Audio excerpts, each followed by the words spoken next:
श्री गणेश दत्त गुरुभ्यो नमः. प्रयाग.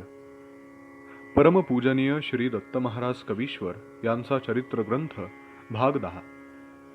परमपूजनीय श्री दत्त महाराजांची ग्रंथ संपदा. श्री माधवाचार्य. श्री माधवाचार्य हे इसवी सन 14व्या शतकातील एक महापंडित व भाष्यकार होऊन गेले. भारततीर्थ, विद्यातीर्थ व श्रीकंठ असे यांचे 3 गुरु. श्री माधवाचार्य हे विजयनगरच्या बुक्क राजाचे अमात्य होते. बुक्क राजा हा वैदिक वाङ्मयाचा चाहता होता. त्याला वाटले की वेद हे अर्थज्ञानास कठीण आहेत. त्यांच्यावर भाष्य झाले तरच ते सुगम होतील. ही कल्पना त्याच्या मनात बळावली व त्याने माधवाचार्यांना भाष्य रचनेची प्रेरणा दिली. सर्वज्ञ सही माधव अशी माधवाचार्यांविषयी विदुक्ती आहे. पण ते केवळ विद्यापारंगत होते असे नाही, तर त्यांचे आचरणही शुद्ध, निर्मल आणि श्रुती स्मृतींना अनुसरून होते. आयुष्याच्या अखेरीस त्यांनी संन्यास घेऊन विद्यारण्य हे नाव धारण केले. हे दार्शनिक विद्वान होते.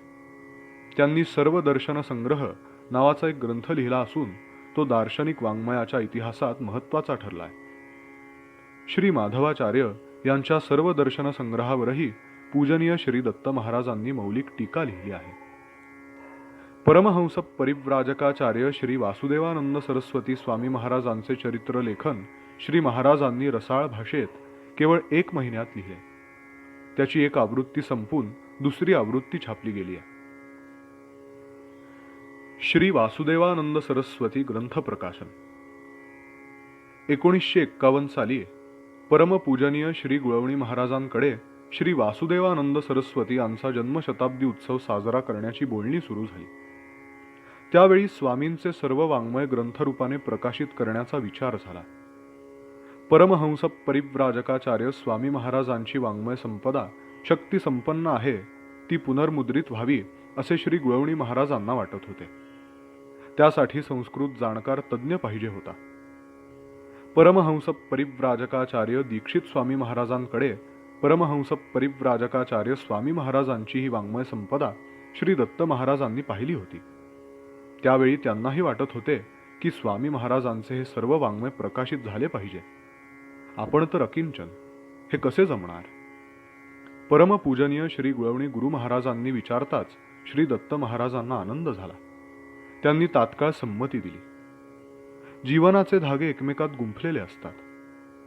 परमपूजनीय श्री गुळवणी महाराज श्री दत्त महाराजांना म्हणाले, आपण केले तर होणार आहे. श्री दत्त महाराजांनी कार्यवाह पदाची सूत्रे स्वीकारली. पुढील प्रमाणे प्रकाशन मंडळ स्थापन झाले. श्री वासुदेव ग्रंथ प्रकाशन मंडळ. परमपूजनीय श्री वामन दत्तात्रय गुळवणी महाराज अध्यक्ष. ब्रह्मश्री दत्तात्रेय शास्त्री कवीश्वर कार्यवाह.